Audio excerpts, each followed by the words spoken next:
Do you need a fitness tracker or some kind of data device to monitor your fat loss journey? I'm going to be talking about that today. First, I am Tiffanie, certified personal trainer, nutrition specialist, and your body snatcher. If you're new here, make sure you subscribe. I do a lot of topics on nutrition and fitness and all that good stuff. Also, if you've been here a long time and you watch and you haven't subscribed, make sure you do that as well. And then last but not least, make sure that you go into the description and get your free resource. So I always put a free resource, and it usually is composed of some workouts as well as some fitness, downloads for some tips and all that good stuff. So definitely go check that out. But today I'm going to be talking about fitness trackers. It's a very common question whether or not you really need one. And more so, I'd say the more popular question is, are they reliable and are they accurate? So I'm just going to talk about that a little bit today. So I will say, first of all, no. Okay, that's the simple answer. Of several people through the since the beginning of time have lost weight or even gained weight or whatever their goal is without tracking on a fitness device. Clearly they haven't even been around for that long, so of course you could do it without the help. The better question is it better to have one? And in my opinion, yes, it is. Now, a lot of this is based around the fact that, and I've mentioned this several times in many videos, that, my Fitbit, and this exact one, so I got this one in 2017.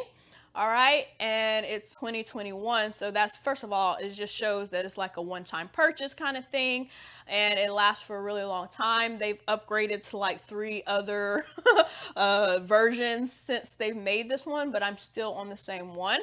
So it is a one-time purchase, but I've said in several videos that I attribute my Fitbit to being the main thing that helped me lose 15 pounds.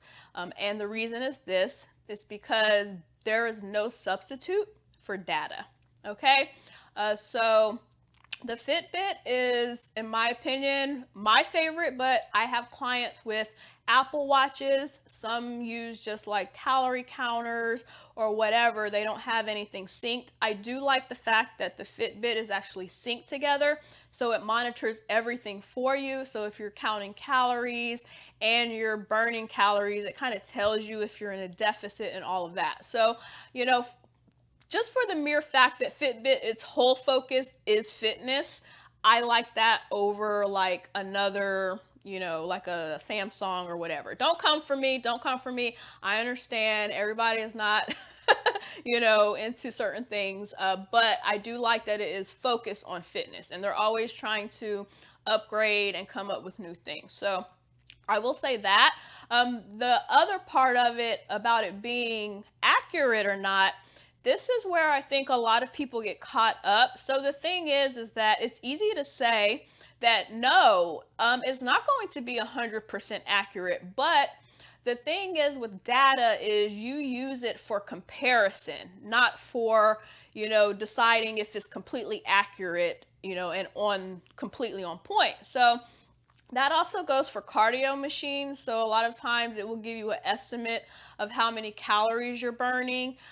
Those are very, very inaccurate. However, if it's saying that you're burning 200 calories one time and then you go back and have the same parameters and the next time you burn 250 calories, no, you may have burned 400, you may have burned 50 in real life, but you know that you burn 50 more calories. And that's where the importance comes in, right? Because you want to know if you're doing better and you want to be able to compare over time.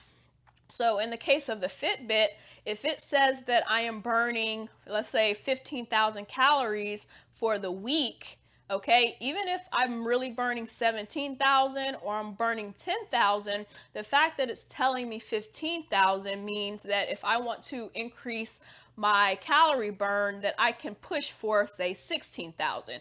And if I'm wearing it the same amount of time, it should be a good indicator that I am at least burning an extra 1,000 calories. And that's where a lot of the problems come in when it does go wrong. So if you are taking your watch off, some nights and sleeping with it some nights, completely keeping it off for a week, putting it on for a couple days. The consistency is a lot of times the problem with the total inaccuracy. So if you are going to use any kind of tracking device, you need to make sure that you have a solid plan on how you're going to use it. So some of my clients wear it all day. I wear it all day and all night. I only take my Fitbit off really to shower, to be honest, because I like to have a full record of what my heart is doing. I like to know my resting heart rate. I like to know, how many calories I'm burning. I like to know my sleep. Sleep is super underrated for fitness goals, so I like to make sure I'm getting enough of that. So I keep mine on all the time, but some clients decide that they just don't like the way it feels sleeping in it, so they'll keep it off while they're sleeping. However, they are doing that every day. So they're getting the data, okay, from when they wake up and put the watch on until nighttime. The other thing people aren't very clear about is that Fitbit and most smart watches and devices are going to calculate and assume how many calories you are burning while you're asleep anyways. It may not be as accurate as if you are wearing the watch while you're sleeping, but it is going to give you an estimate. So even if you take the watch off for a day, it's still going to account for your resting heart rate throughout the day without you actually wearing the watch. So with that being said, it's a really good idea to just go ahead and invest and to actually have the watch, because you're not going to lose like several days of data altogether. That being said, you do need to try to be as consistent as possible, okay, and wear the watch or the data device as much as you can, and to make sure that if you're not going to wear it all the time, that you are wearing it in a very specific kind of way. Okay, and as I said before, that is where a lot of the disconnect and a lot of the problems come in. So ideally, just as a general sum up, you want to use the data from week to week. You want to see, how many calories you're burning, and it just depends on your goal. Most people, I am dealing with, and people who follow the channel are trying to lose weight and fat. So of course, calories is going to be your biggest thing. It's the number one thing, and you can track calories on both sides. You can track how many you're burning, and you can also track the food. So you want those two to work together, and the best way to make sure that they're working together is to have data on both ends. So that's the answer to the question. Do you have to have a fitness tracker to lose weight or to gain weight or to do whatever you want? Of course not. Does that mean that it's not better? Does it mean that you shouldn't? No, it doesn't mean that, because you're going to probably get to your goal a lot faster with one. There's no substitution for data, okay? Intuitive eating and intuitive calorie burn and all of that is something that comes with time, and data is the best way to get there. So I hope that, answered your question.